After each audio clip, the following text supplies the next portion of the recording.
Good evening, welcome back. Start you off as usual with both the GOES satellites, all the radars running, and while things are calm now, we are only hours away from a wave of energy moving ahead of a cold front that will bring the best chance at showers and storms we've seen in probably 5 full months. Now we take a look. No watches or warnings, not anticipating any. We take a live look outside with America's Mattress Tower Cam. Beautiful shot there, just a couple of tiny little cumulus clouds up off the Grand Mesa.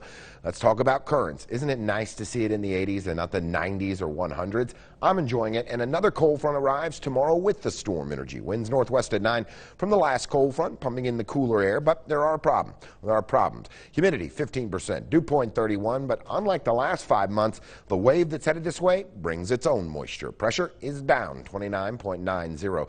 Step out of the CDOT images. You're fine if you're traveling in any direction for the next 12 hours. After that, you could encounter problems in the passes. There will be thunderstorms with outflow winds of 30 or 40 miles an hour.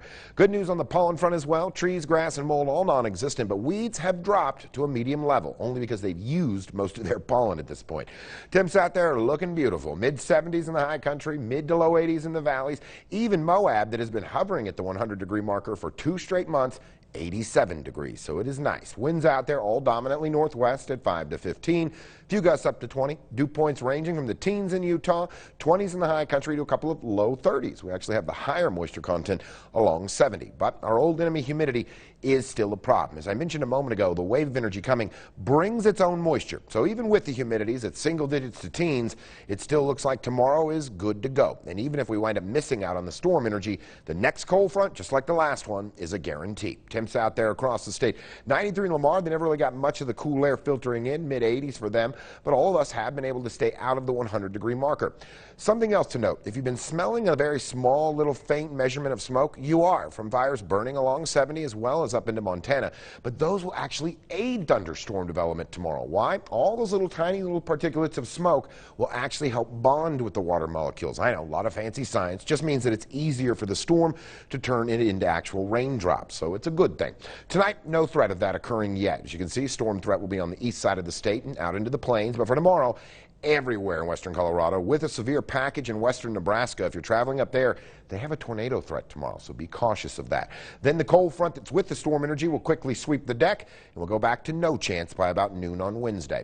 Let's go wide, break it down for you. Best way to do that, water vapor satellite. Here's our cold front from yesterday, sweeping across most of the United States. Its storm core is actually in Canada, in the very edge of the cold front, on the northern edge of the Mexican border. But it's already gone, replaced by the dry air you see here. Where's tomorrow's? Right there, already moved through California, Oregon, as well as Idaho, stretching towards us. Will move in about 12 to 18 hours, and it pulls in because it actually is cooler, denser air, like a hot air balloon. That means even though you see the dry air over us now, this little darker zone has a little more moisture in it. That will be popped up, move through as a wave of thunderstorms, and then the deck will be swept clean again by the second cold front by about noon on Wednesday. We can see the wide picture here on the forecast map. You can see that energy approaching the region. Let's go in, though, take a little closer look at it, and let me show you how your day is going to break down. We put our HD FUTURECAST into motion, matching exactly what we're seeing on radar. We move through the night. We become partly cloudy at dawn. Here it comes. First thunderstorm projected to reach us by 11 a.m. Then again by the time we get to 1 p.m. Third thunderstorm possibility around 4 or 5 p.m. and another one around 7 before that actually sweeps through with the cold front late afternoon and evening, and it sweeps the deck clear by about noon on Wednesday.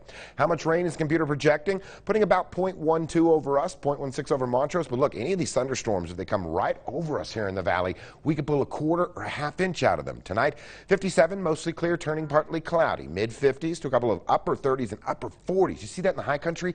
4 degrees above freezing. We're going to talk about that coming up later. Tomorrow, 84, partly cloudy with storms and cooler weather. We'll be in the mid-70s to mid-80s, mid-70s in the high country. Moab, the exception. You get to 94 if that cold air reaches you. For Grand Junction, look at those numbers. They are spectacular. I like Thursday and Friday at 76. We jump back to 84. For Montrose, 70s look good as well. Storms are on the way. And we're going to take a look at the latest forecasted model coming up in the broadcast for snow. Yeah, you heard me right. Stick around. You're going to want to see that.